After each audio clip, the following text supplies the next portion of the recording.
Pues en las últimas horas se posesionó como la titular de esa cartera ante el presidente Gustavo Petro, la filósofa Irene Vélez. Ministra, un gusto saludarla y gracias por estar con nosotros aquí en Mañanas Blue. Muy buenos días, Juan Roberto, muy buenos días a la audiencia.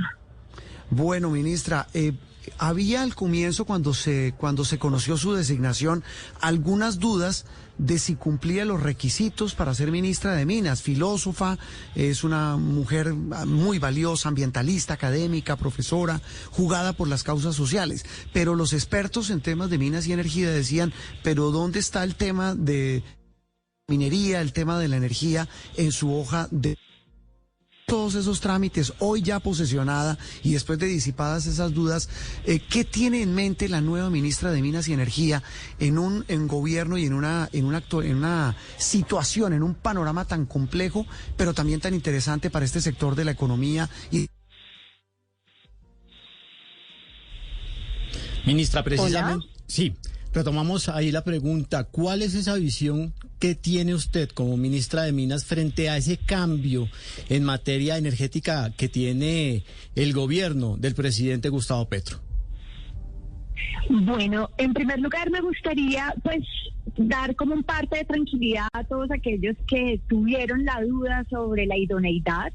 Digamos, una cosa son las formalidades que se requieren para ocupar un cargo público como este y por supuesto que se cumplían, pero entiendo también que no es una tradición que en un ministerio como el de Minas y Energía se ponga a una persona que es humanista y ambientalista. Entonces, tal vez eso generó como esas diferencias o esa interpretación de que tal vez mi perfil no era. Sin embargo, lo que estoy convencida es que mi trayectoria fundamentalmente académica y de la mano de las comunidades y de la protección del ambiente y la vida es el sello que queremos darle a este ministerio.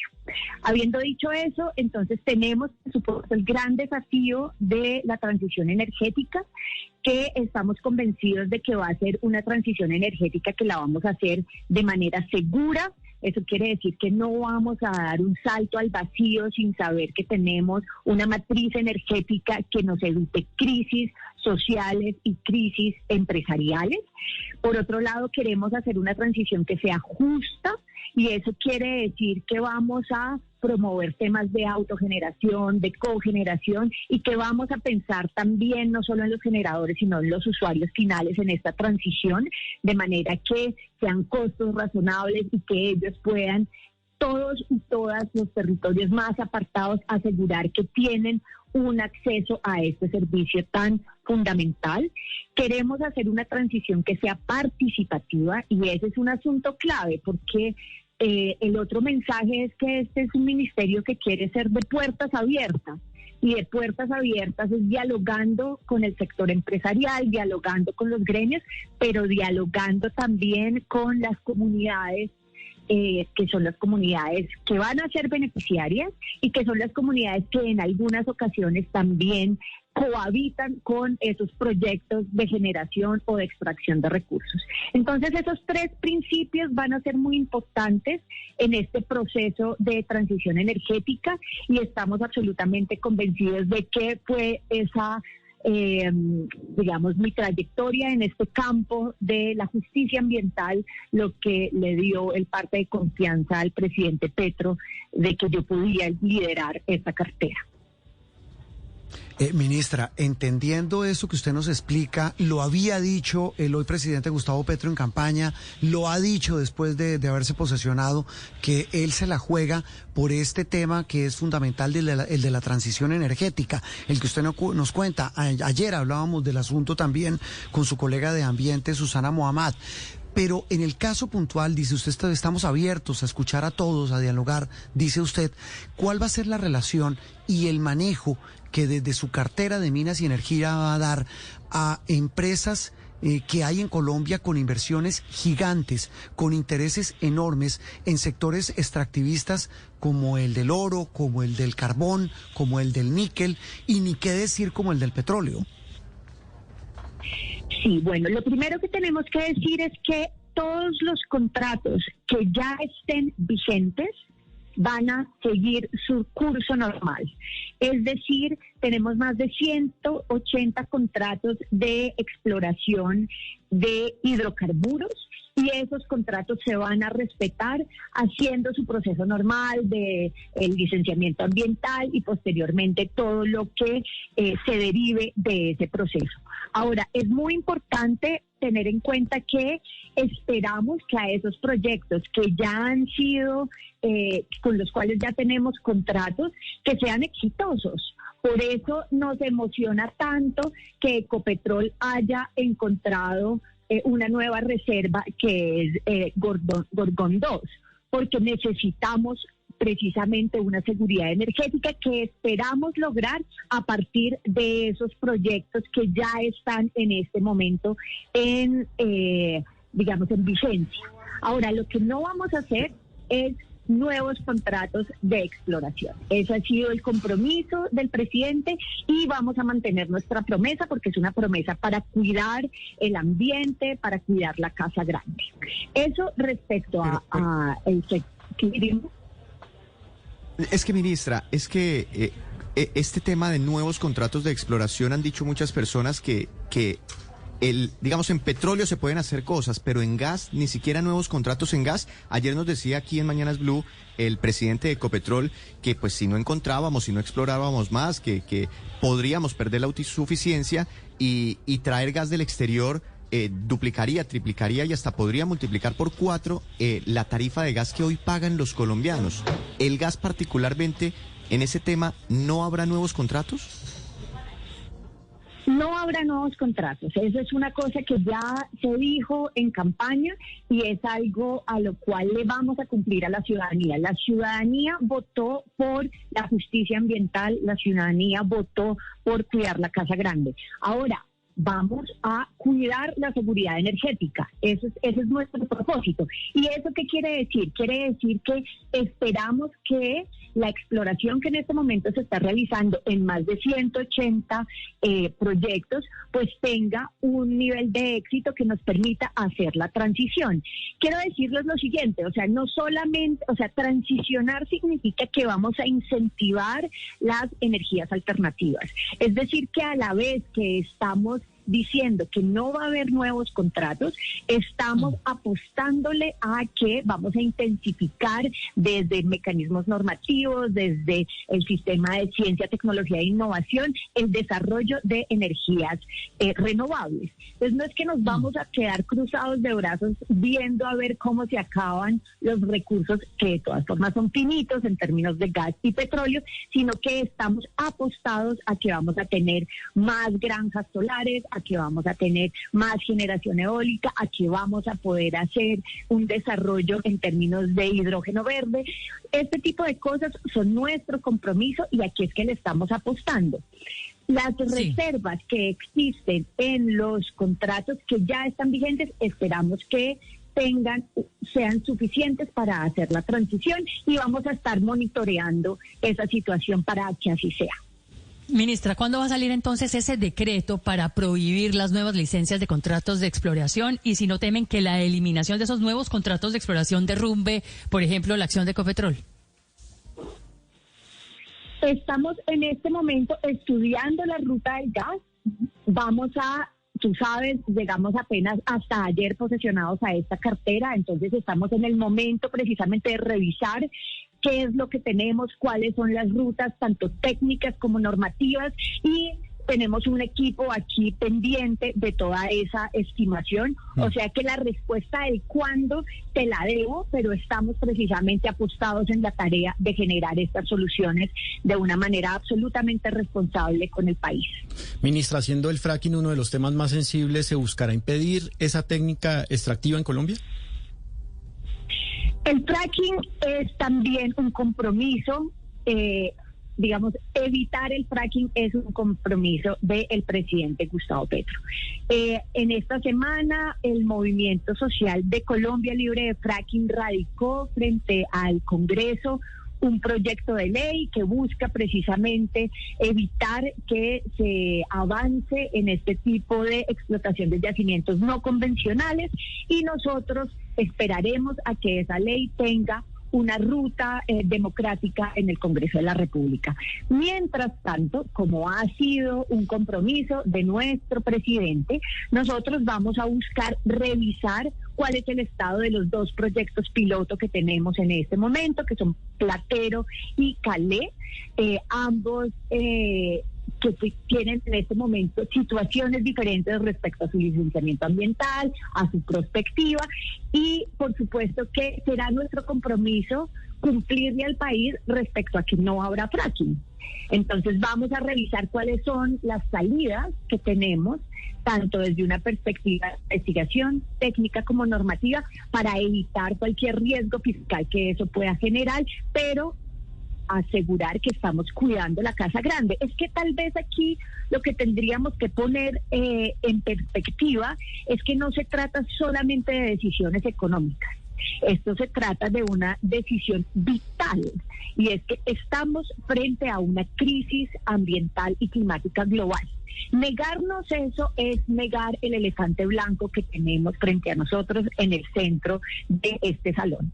Y es, digamos, los compromisos que como humanidad tenemos que asumir son todos, porque de estas decisiones depende que nosotros, pero que también las generaciones futuras tengan un planeta donde vivir, tengan unas condiciones ambientales que les permitan un bienestar mínimo. Entonces, este tipo de consideraciones tienen que entrar en la balanza. No se puede solamente quedar en una perspectiva, digamos, de corto plazo, donde vemos acciones y vemos... No, tiene que también verse esta perspectiva de largo plazo, porque di tú que nos estamos estimando a que... arrancamos con el fracking y listo, tenemos 30 años más de reserva de gas, pero ¿de qué nos sirve si en 30 años las condiciones planetarias ya no nos permiten como humanidad habitar este planeta? Entonces ahí lo que tenemos que pensar es si esas son las condiciones reales de los límites planetarios, cuáles son las medidas de política pública, cuáles son las medidas de desarrollo tecnológico que tenemos que acelerar para precisamente asegurar que podemos retroceder, alentizar ese fin de la humanidad. Sí, ministra, a propósito de decisiones, que es la palabra que usted utiliza, ¿cuál va a ser la decisión del gobierno o la posición frente al cobre? Porque la bandera es la transición energética, pero hay una inquietud sobre el cobre que es vital para ese proceso de transición energética. ¿Cómo lo va a manejar el gobierno? Sí, tenemos una idea de que la transición es energética, pero tiene que también haber una transición de materiales, porque hay materiales que son estratégicos para la transición energética. Eso quiere decir que nuestros dos viceministerios, que son Energía y Minas, tienen que estar dialogando, y eso también es una interacción que tenemos que pensar desde el desarrollo tecnológico, o sea, desde cómo hay unos minerales que pueden ser estratégicos para esta transición energética. Una cosa clave es que litio, cobre y otros minerales que pueden ser, por ejemplo, muy estratégicos para el desarrollo de insumos agrícolas, como son los fosfatos, todos esos que son estratégicos, hay que ver cómo los cuidamos. Pero una cosa sí quiero decir aquí, y es que el desarrollo de la minería va a ser absolutamente responsable con el medio ambiente y absolutamente responsable con las comunidades locales. Es decir, no porque necesitamos cobre, no porque necesitamos litio o no porque necesitamos fósforo, vamos a presionar la frontera de los páramos, vamos a presionar los ecosistemas estratégicos como la Amazonía, vamos a presionar los ecosistemas estratégicos como los humedales, y no vamos a violar los derechos fundamentales de las comunidades, en particular consulta previa, libre e informada. Sí. Es decir, sabemos que hay materiales estratégicos, pero lo vamos a hacer con responsabilidad social y ambiental, porque eso es este gobierno, un gobierno responsable social y ambientalmente. Sí, ministra, en el tema del gas, ¿qué papel podría jugar Venezuela? ¿Se importaría a ese país poniendo en funcionamiento la red existente? Y se lo pregunto porque hay un consumo creciente que debe suplirse. Y si no hay nuevas exploraciones, quizá en un futuro cercano eso podría enredarse. Sí, esa es una muy buena pregunta. Lo primero que tenemos que hacer es recuperar las relaciones diplomáticas con Venezuela. Ese es un objetivo que tiene nuestro gobierno. Estamos en este momento, como ustedes saben, esta mañana ya fue nombrado el embajador de Colombia en Venezuela y esperamos entonces que esa relación diplomática nos lleve también a tener otro tipo de relaciones estratégicas para la política toda y para la política energética. Habiendo dicho esto, aunque no es el escenario deseable ser dependiente de ningún recurso respecto a otros países, ¿no es cierto? Porque la soberanía energética es también un principio que nos alienta. Sí, después de que nos hemos encontrado aquí que en los datos del ministerio tenemos reservas de gas a 7 u 8 años, sí, habiendo superado esas reservas de gas que nos explican que es a 7 u 8 años, aún necesitáramos llenar nuestra matriz energética, se podría hacer con esa conexión que pudiéramos tener de transporte de gas con Venezuela. Pero creo que para ese escenario tenemos todavía un tiempo, porque como ven, 7 a 8 años pues nos da un espacio para hacer una planificación estratégica de la transición energética. En eso estamos. Creo que lo más importante es que vamos ministra, a tener nuestra institucionalidad dispuesta a esa planeación. Sí, señor. Pero, ministra, pero eso no es como un sinsentido, con todo respeto. Es decir, tenemos yacimientos de gas. Hasta el mismo ministro de Hacienda dijo hace algunos días, hay que seguir buscando gas. Ayer el presidente de Ecopetrol dice aquí en Mañanas Blue, acabamos de encontrar el mega yacimiento de gas. Y hay que seguir buscando porque se triplicaría la factura. Claro, si nos acaba. Dice, teniendo esas existencias de gas, se garantiza el abastecimiento y precios bajos. Y se garantiza una tarifa baja. Y ahora usted nos dice que en algunos años vamos a terminar importando gas. No, eso no fue lo que yo dije.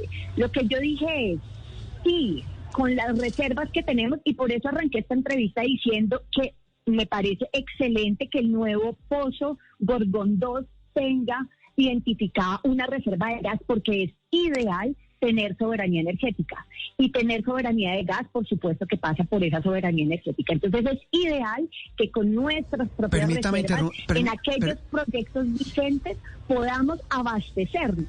Pero si llegara el caso en que nuestras reservas no son suficientes para el autoabastecimiento, tendríamos que buscar soluciones que podrían llegar a ser conectarnos con otros países. Sin embargo, como he reforzado, las prioridades son autoabastecimiento y simultáneo desarrollo de una matriz energética que es basada en energías alternativas. Ese es el punto clave. O sea, aquí no estamos diciendo no gas, punto, sino que estamos diciendo no petróleo, punto, sino que vamos a transitar.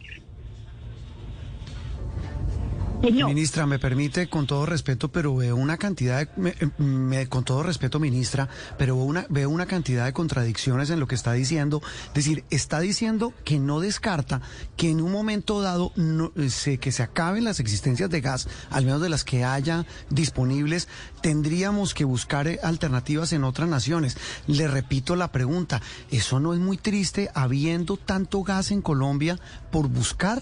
Es decir, no es un contrasentido que al final del camino termines perjudicando a los más pobres y a la gente que hoy utiliza, como lo utilizamos millones de colombianos, el gas como una alternativa enorme de energía. Bueno, con todo respeto, eso no es lo que hemos pensado. Como lo he repetido, nuestra prioridad es la soberanía energética y la seguridad energética. Eso lo que estamos diciendo es que esperamos que los más de 180 contratos que en este momento hay vigentes puedan efectivamente encontrar unas reservas suficientes que nos permitan hacer la transición energética. Quiero con esto decirles que aquí hay una política de transición energética que ya tenemos vigente y que nos estimula precisamente a hacer una transición hacia energías alternativas. En esa transición hacia las energías alternativas, usar nuestras reservas de aquellos contratos que ya existen es la prioridad. Y lo que quiero sí dejar muy claro es que no vamos a generar nuevos contratos de exploración y explotación, porque ese fue el compromiso del gobierno y porque por eso nos eligieron. Es que nosotros ganamos democráticamente con ese compromiso frente a la ciudadanía y hoy no vamos a cambiar nuestra hoja de ruta, le vamos a cumplir a la ciudadanía, y cumplirle a la ciudadanía pasa por necesariamente hacer esa transición energética.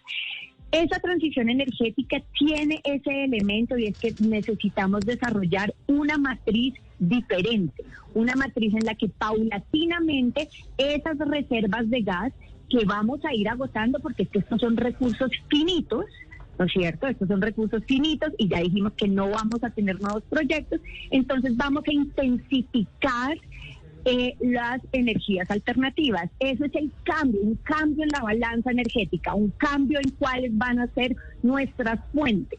Esa es la estrategia de este gobierno. Ministra, ¿usted le garantiza, esta es la última pregunta, usted le garantiza al país que esa nueva matriz energética, la que usted dice que le apuesta a las energías, a energías alternativas en esa transición, van a garantizar el suministro de energía para Colombia? Digamos eso, además, paralelo con que no van a renovar ni a hacer nuevos contratos para búsqueda de energías como la de gas. Nuestra tarea es que esa transición sea una transición segura, que sea una transición técnica, intensiva en un conocimiento científico que en este momento no tenemos completamente desarrollado en el país, que sea una transición justa y que sea una transición que parta desde la soberanía y la autosuficiencia. Para esto necesitamos disponer todos nuestros recursos desde esta cartera. Es decir, necesitamos que nuestro conocimiento, que nuestros dispositivos técnicos, que nuestros dispositivos normativos nos lleven a cumplir con eso que fue la promesa. Entonces, con esto quiero decirte que sí, nuestro compromiso es esa transición. Pues, ministra, temas muy sensibles que generan muchísima atención y también muchísima preocupación a otros, y también esperanza para quienes, como usted dice, pues votaron por esa propuesta de las energías alternativas. Mucho gusto por habernos acompañado. Gracias y estaremos en contacto, ministra. Gracias, un buen día.